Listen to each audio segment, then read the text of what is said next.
Assalamualaikum warahmatullahi wabarakatuh. Halo teman-teman, salam dan bahagia. Semoga kita selalu dalam lindungan dan rahmat Tuhan Yang Maha Esa.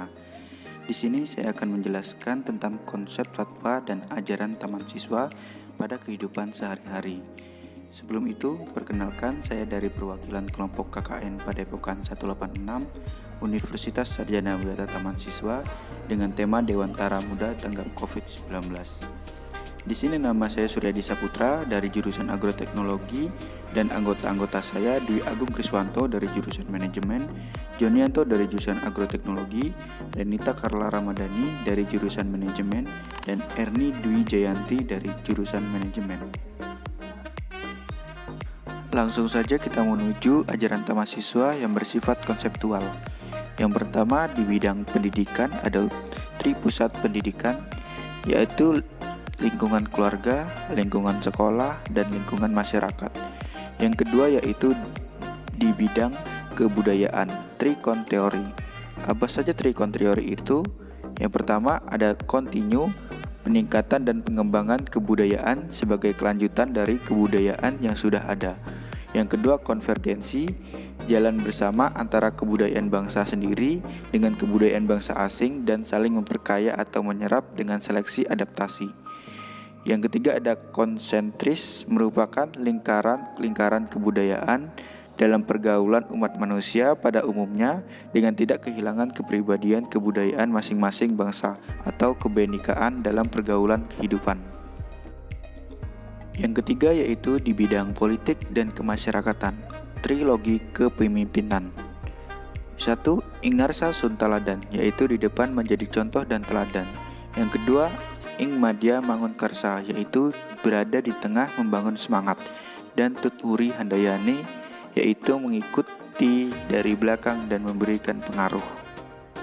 Kita beralih ke 10 fatwa hidup merdeka. Lawan Sasta Ngesti Mulya. Dengan mengetahui kita menuju kemuliaan, baik untuk kemuliaan nusa, bangsa, dan rakyat. Suci Tata Ngesti Tunggal. Dengan suci batinnya, tertib batinnya menuju kesempurnaan sebagai janji yang harus diamalkan oleh tiap-tiap peserta perjuangan taman siswa. Hak diri untuk menuntut salam dan bahagia. Bahwa bagi Tuhan semua manusia pada dasarnya sama hak dan kewajibannya untuk mengejar keselamatan hidup, lahir, dan bahagia dalam hidup batinnya.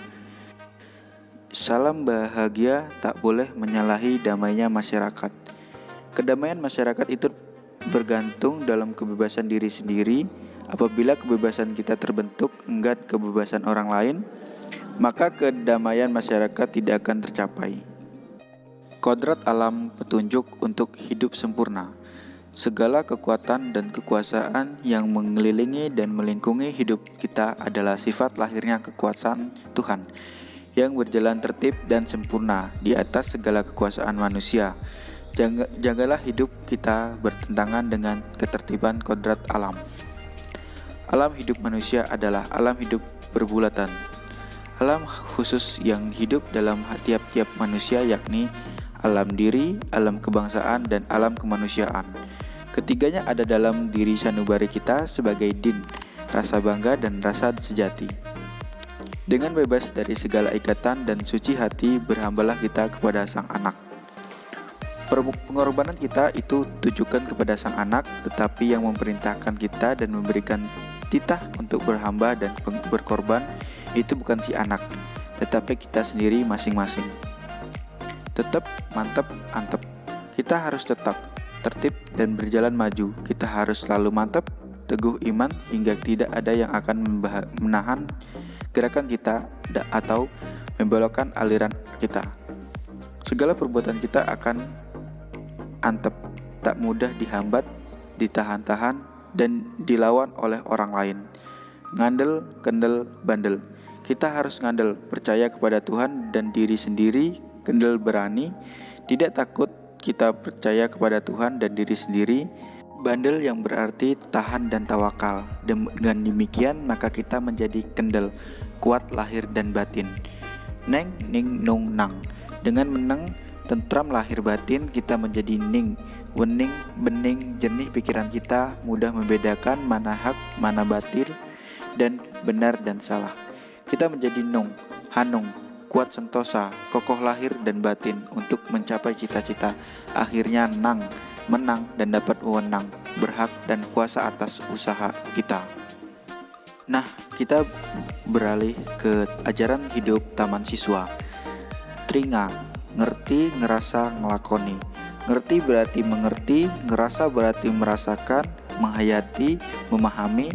Ngelakoni berarti melaksanakan atau mengerjakan, mengingatkan kita agar terhadap segala ajaran hidup dan cita-cita kita diperlukan pengertian, kesabaran, dan kesungguhan dalam pelaksanaannya. Ilmu tanpa amal adalah kosong, dan amal tanpa ilmu adalah dusta.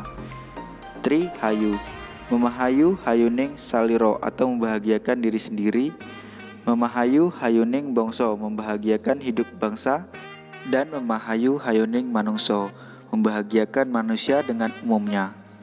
Tri pantangan, larangan penyalahgunaan kekuasaan yang dimiliki, larangan penyalahgunaan kesusilaan, dan larangan penyelewengan keuangan. Tri tantangan, berusaha mengatasi hambatan dan tantangan yang menghadapi demi memajukan, memerdekakan, serta mensejahterakan bangsa, yaitu dengan mengatasi kebodohan, mengatasi kemiskinan, dan mengatasi keterbelakangan. Tri N terdiri atas niteni, niroke, dan nambahi, menyatakan bahwa untuk mempelajari segala sesuatu bisa ditempuh dengan cara mengenali dan mengingat sesuatu yang dipelajari atau niteni, menirukan suatu pelajari atau niroke, serta mengembangkan suatu yang dipelajari atau nambahi. Triko terdiri dari kooperatif, konsultatif, dan korektif. Kooperatif berarti bekerja sama, konsultatif berarti saling tukar-menukar informasi, dan korektif berarti saling mengoreksi dan mengingatkan. Trisakti jiwa terdiri dari cipta, rasa, dan karsa. Berarti bahwa pendidikan diharuskan mengembangkan daya cipta atau olah pikir, mengesahkan rasa atau olah hati, dan daya karsa atau kemauan anak didik secara seimbang. Referensi yang kami ambil dari tim Keutamaan Siswaan 2020, Keutamaan Siswaan Yogyakarta, Universitas Sarjana Wiyata Taman Siswa. Link di bawah ini. Nah, itu saja yang bisa saya sampaikan. Semoga bermanfaat dan selalu tetap jaga kesehatan di masa pandemi ini, serta selalu mematuhi 5M. Terima kasih, salam dan bahagia.